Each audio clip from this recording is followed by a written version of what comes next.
अस्सलाम वालेकुम। Ninth class, कैसे हैं आप लोग? सब ठीक ठाक हैं?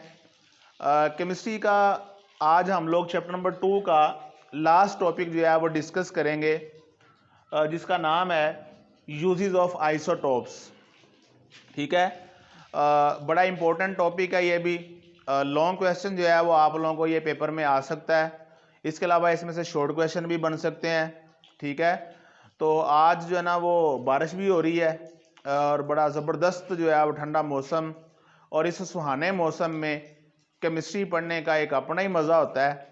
तो 5 बेटा जो है वो यूजेस हम लोग डिस्कस करेंगे आइसोटोप्स के। ठीक है, यूजेस पढ़ाने से पहले एक रिक्वेस्ट आप लोगों से कि चैनल को जो है वो सब्सक्राइब करें और अपने फ्रेंड्स के साथ लाजमी शेयर करें ताकि उनको भी फ़ायदा हासिल हो। तो सबसे पहला यूज़ जो है वो है रेडियोथेरापी। रेडियोथेरापी को हम दूसरे अल्फाज में कहते हैं ट्रीटमेंट ऑफ कैंसर, कैंसर का इलाज। कैंसर क्या होता है, थोड़ा सा हल्का सा मैं इस सिलेबस से हटके कैंसर का थोड़ा सा बताता हूँ आपको।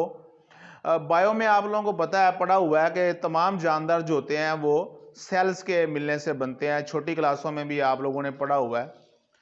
और हमारे जो सेल हैं ये डिवाइड होते हैं, तकसीम होते हैं। ठीक है, उनको एक जीन कंट्रोल करती है कि एक सेल से कितने बनने हैं और कितने टाइम में बनने हैं। अगर वो जो सेल हैं वो अपनी मर्जी से वो जीन में अगर म्यूटेशन आ जाए, फॉल्ट आ जाए, तो वो सेल जो होते हैं वो कंटिन्यूसली अपनी मर्जी से डिवाइड करना शुरू कर देते हैं। तो हम कहते हैं कि क्या हो गया, कैंसर हो गया। Uncontrolled division of cells is called cancer. उन एबनॉर्मल सेल्स को ख़त्म करने के लिए डिफरेंट हमारे पास जो है वो मेथड्स हैं। उनमें से एक कीमोथेरापी है जिसमें हम लोग केमिकल्स का यूज़ करते हैं। रेडियोथेरापी में हम लोग रेडिएशंस, शुआएं इस्तेमाल करके हम लोग उन सेल्स को ख़त्म करते हैं। एक जीन थेरापी भी है, बहुत महंगा इलाज है वो, जिसमें जीन ही रिप्लेस करते हैं। हमारा उनसे आज कंसर्न नहीं है। हम आज डिस्कस करेंगे रेडियोथेरापी। रेडियोथेरापी में हम लोग किस चीज़ का इलाज करते हैं, कैंसर का। और उसमें हम लोग बेटा रेडिएशन इस्तेमाल करते हैं। वो रेडिएशन कहाँ से मिलती हैं, रेडियो एक्टिव आइसोटोप से। यानी रेडियो एक्टिव आइसोटोप कहते ही उनको है जो कुदरती तौर पर जो है वो रेडिएशन खारिज करते हैं। अगर किसी को स्किन का कैंसर हो, खुदा ना खास्ता अगर स्किन कैंसर की बीमारी है, तो उसके लिए हमें रेडिएशन वो चाहिए जो जिस्म के अंदर कम पेनिट्रेट करती हैं। लेस पेनिट्रेटिंग रेडिएशन वो पैदा करवाने के लिए हमें फास्फोरस 32 एंड स्ट्रोंशियम 90, ये दो एलिमेंट जो होते हैं ये बीटा रेडिएशन खारिज करते हैं। और जो बीटा रेडिएशन होती हैं ये लेस पेनिट्रेटिंग होती हैं, जिस्म के अंदर कम पेनिट्रेट करती हैं। इसलिए स्किन कैंसर के इलाज के लिए हम इन दो एलिमेंट्स को यूज़ करते हैं। अगर किसी को खुदा ना खास्ता कैंसर विद इन बॉडी है, अगर कैंसर विद इन बॉडी हो, तो उसके लिए हमें कोबाल्ट 60 वो यूज़ करते हैं, क्योंकि जो कोबाल्ट 60 होता है ये गैमा रेज खारिज करता है। और जो गैमा रेज होती हैं ये पेनिट्रेट, हाईली पेनिट्रेटिंग रेज हैं जो जिस्म के अंदर तक पेनिट्रेट करती हैं। तो ये एक यूज हो गया आइसोटोप्स का, रेडियोथेरापी।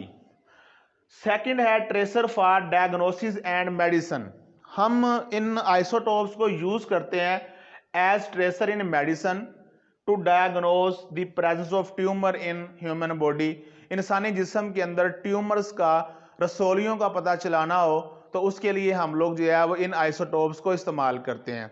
उसकी एक बड़ी इंपॉर्टेंट एग्जांपल यहाँ पे दी हुई, आयोडीन 131। आयोडीन का ये आइसोटोप है, 131 इसका मैस है। ये हम यूज करते हैं for the diagnosis of goitre in thyroid gland. हमारी जो ये नेक होती है, नेक रीजन, 10th क्लास की बायो में पढ़ेंगे आप लोग। यहाँ पे ग्लैंड होता है थायराइड ग्लैंड, आयोडीन की मौजूदगी में काम करता है। अगर आयोडीन की कमी हो जाए तो ये जो ग्लैंड है ये साइज में बड़ा हो जाता है। इस बीमारी को बोलते हैं ग्वाइटर, या उर्दू में कहते हैं गिलड़ की बीमारी। ठीक है, 9th की बायो में भी आप लोग चैप्टर नंबर 8 में डिस्कस करेंगे ये, जब हम लोग मिनरल्स की डेफिशिएंसी की वजह से जो बीमारियां होती हैं वो पढ़ेंगे। वहाँ पे आयरन की भी कमी की बीमारी लिखी हुई है, अनेमिया, और आयोडीन की कमी की बीमारी लिखी हुई है, ग्वाइटर। तो ये ग्वाइटर का पता चलाने के लिए हम लोग जो है वो आयोडीन 131 ये आइसोटोप यूज करते हैं। नंबर 3 पे archaeological and geological use.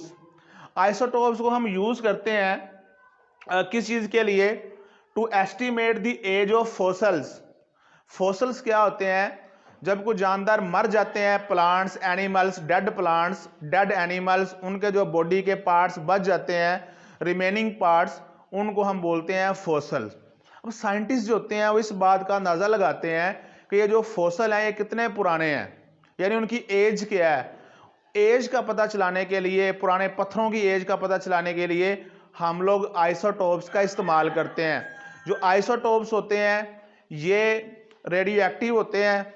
Aahista Aahista जब कोई रेडियो एक्टिव एलिमेंट रेडिएशन खारिज करता है तो वो आहिस्ता आहिस्ता उसकी जो मिकदार होती है वो कम होती जाती है, वो डिके होता है, टूटता जाता है वो। और कोई भी एलिमेंट उसको आधा होने के लिए, सपोज करो कि आप लोगों ने 1 किलोग्राम आपके पास आइसोटोपिक एलिमेंट है, तो वो आधा होने के लिए कितना टाइम लेगा, उसे हम बोलते हैं उसकी हाफ लाइफ।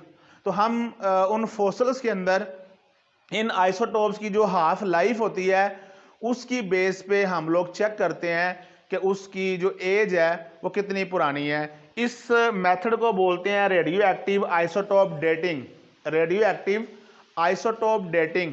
लेकिन हम लोग इसकी एक जनरल एग्जांपल यहाँ पे डिस्कस करेंगे। हम लोग यूज़ करते हैं कार्बन 14। अगर हम कार्बन 14 को यूज़ करें किसके लिए? पुराने अजसाम की उम्र का अंदाज़ा लगाने के लिए, तो फिर हम इस प्रोसेस को बोलते हैं रेडियो कार्बन डेटिंग, या सिंपली हम इसको बोलते हैं कार्बन डेटिंग। ठीक है। उसके बाद नेक्स्ट है chemical reaction and structure determination.